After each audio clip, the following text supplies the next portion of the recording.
Welcome to my channel. Today we're going to create an entire muted color palette by only adding one color.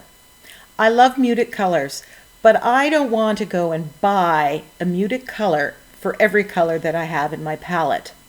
I don't have the storage space and I don't want to spend the money. But you can achieve a muted color palette by adding only one tube of paint. And that's what I'm going to show you in this video.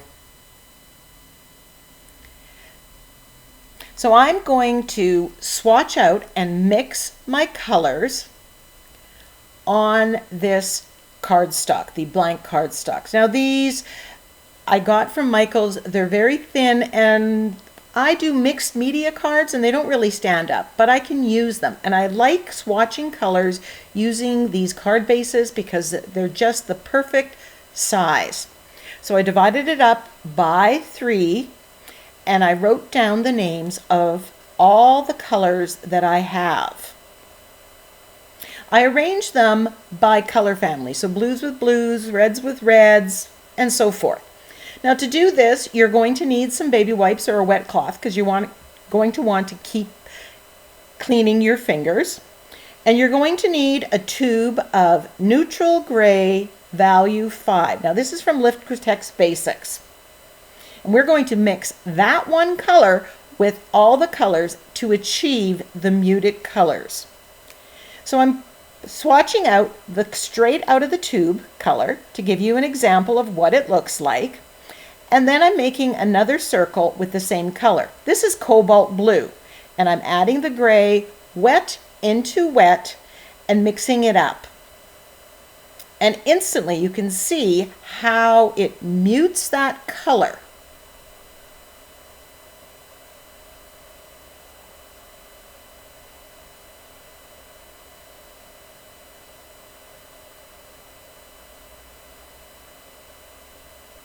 You can add more gray or less.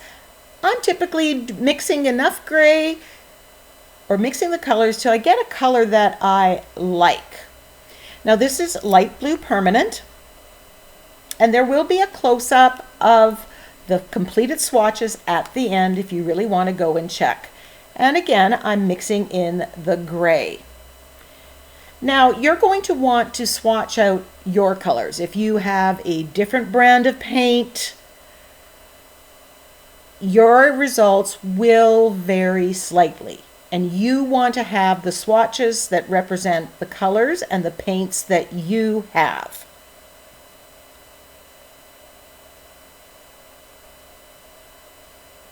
Now I chose to put all the blues together so I can compare. When I am overpainting or trying to match a color, I can bring this out and all the blues are visible very easy. This is turquoise blue. It's not reading that so much on the video, but it is a turquoise blue. Again, most of my paints are Liquitex Basics, which is a medium body paint. And the gray, when I Googled it, it said it is a mixing gray, so it probably is a good one. I'm loving this color, these shades or tones. Now if you take the color and you mix it with white, you get what is called a tint. If you mix it with black, you get a shade, and when you mix it with gray, or white and black, which makes gray, you get a tone. I'm not putting it on the back side because I want to be able to lay them all out to be able to compare them easily without flipping and remembering. Now Prussian blue, if you watch my channel at all, you know this is one of my favorite colors. And I thought, oh, how can you improve on this? It's this deep, dark, rich blue-green navy. And this just makes it a beautiful tone off of it. Now, one of the things that I also found out about the gray, it is an opaque paint. Opaque meaning if you put it over top of a black line, it will block out the black line. So when you mix it with the colors, it will turn that paint more opaque than it was, which is advantageous. This is ultramarine blue. It's advantageous when you're stenciling onto already colored. If a paint is very transparent, you often won't be able to see it through that color. But if you add the gray to it, you've now made it opaque, and you will be able to stencil with it. This is bright aqua green.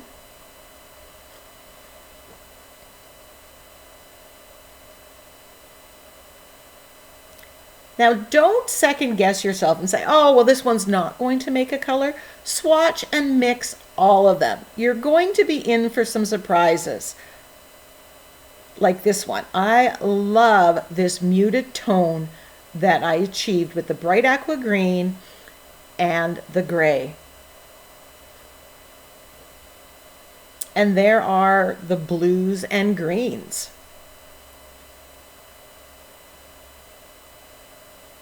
So let's move on to green and green yellow.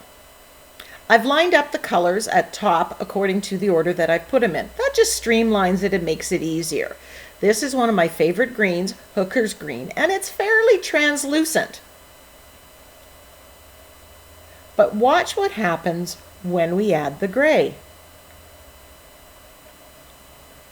It turns it opaque, and you get this, I'm not sure what color. Is this olive green?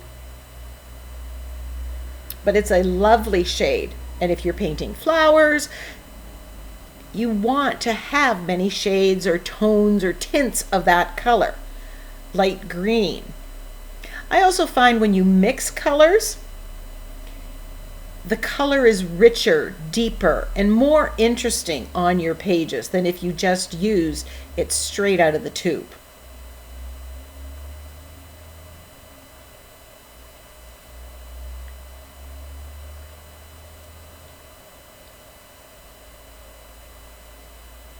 And these muted greens seem to be more realistic green colors, real to life, as opposed to the ones straight out of the tube.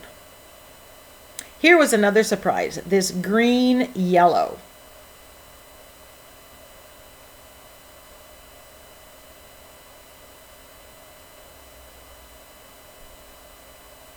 And again, the colors that you're getting have to do with the pigments that the manufacturer of your paint company has put in there. And that's why you're going to have variations, because even though 3 companies might say it's green yellow, the pigments that they use may vary.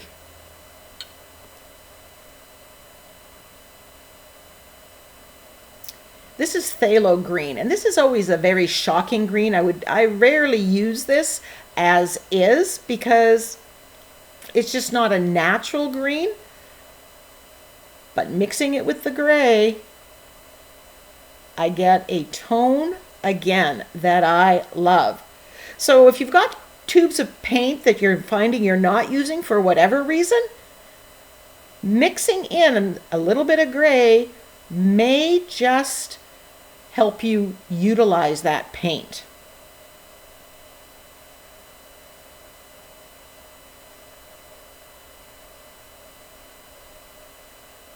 This is Naples Yellow, which is an opaque paint. And again, one of my very most used.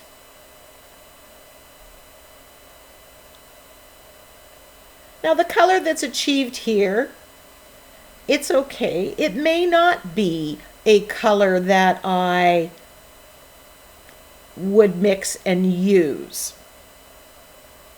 So I can still use this information. I would know not to mix yellow and gray wet into wet because I don't want to get that color. So if you make a color that you don't like, when you are putting colors on a page with block and blend technique or on a gel plate, you're going to want to avoid mixing those colors because you're not going to get something you like. This is cadmium yellow.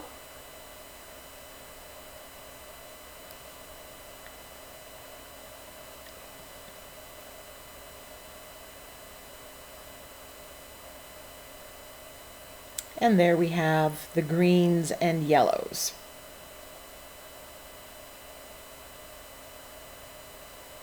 Moving along to purple shades. I'm just lining up the colors in the order that I've written them down. I'm also going to do a couple of brown tones at the bottom just to fill up the page. Swatching out your colors, even just the full out of the tube color, is a really good exercise if you're a beginner or not. It helps you learn about your paints and see them. But sometimes when it's in the tube, you don't want to use it. Now I'm only mixing the gray in here, but I could have just had deep violet by itself, mixed it with white to get my tint, mixed it with black to get my shade, and then mixed it with gray and have all four of those samples all together. Love, love, love this color, this muted deep violet. So you can see how, in essence, you, by mixing with gray, have doubled your color palette. So you don't need to buy a tube of every color that they sell. And they do sell muted purple, muted blue. This is Brilliant Purple.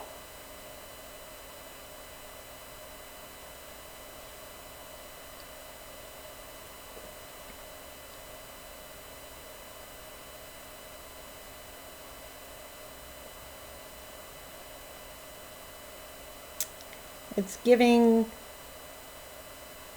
again, I don't know what color to label this, but it is a color that I would like to have. When I'm overpainting napkins, I can bring out my swatches and match it exactly. Because rarely can you take color right out of the tube and match. This is Dioxazine Purple, which is a dark, dark purple. Adding that bit of gray in it makes this very muted, interesting purple tone.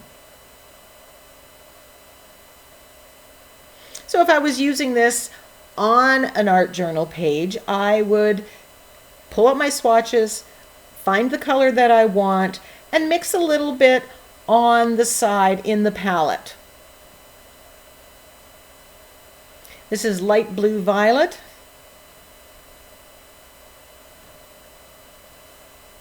I can see using this in a sky, a cloudy sky. Now I thought I'm going to add the gray to burnt sienna. Initially I wasn't going to do it with the brown tones. But you know what? We're going through the process. You might as well learn all that you want to learn or can learn. And again, it's giving this a rich, muted tone.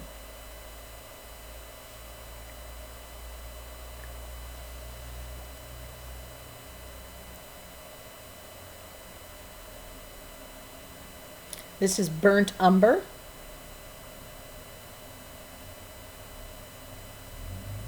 And just adding that bit of gray in there makes it more like weathered wood to some degree.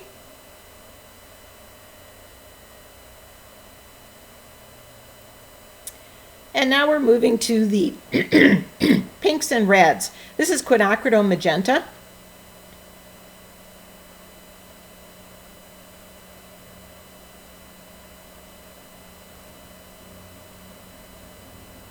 And OMG, do I love this. It kind of turned it a little bit more violet. So I'm thinking there's some definite blue in that gray, but I love that color. I call it Quinacridone Violet. Now this is Medium Magenta, a very pastel pink.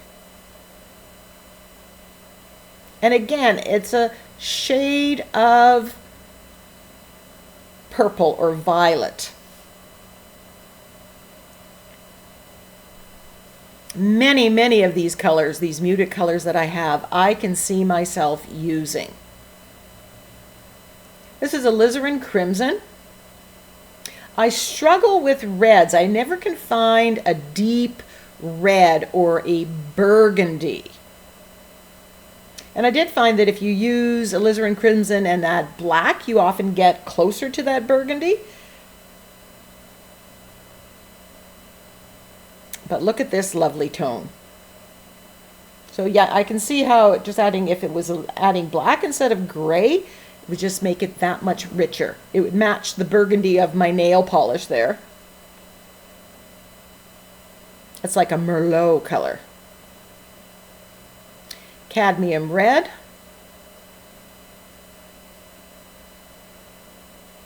Wait for it. This red, with adding the gray here, gives me this really rich, luscious red.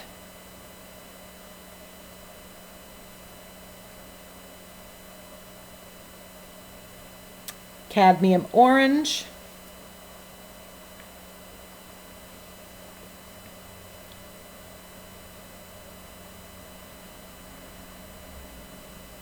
And you don't need to add much gray to get this to become opaque and to get it muted.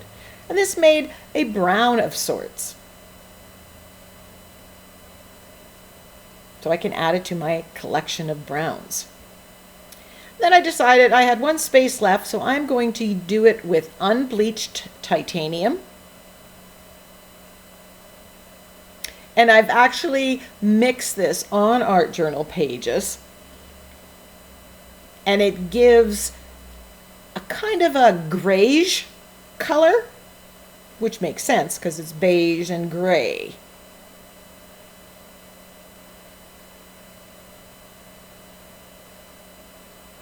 But now that I have it swatched out, when I teach classes, I can refer to the swatches and my students can use the swatches in order for them to color swatch or color blend.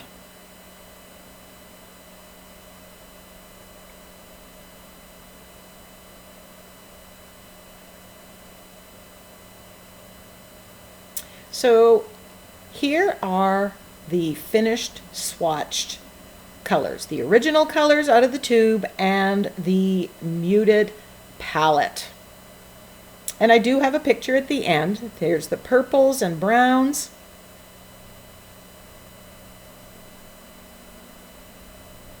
The yellows and greens. I am loving these muted colors. Are you? And the blues.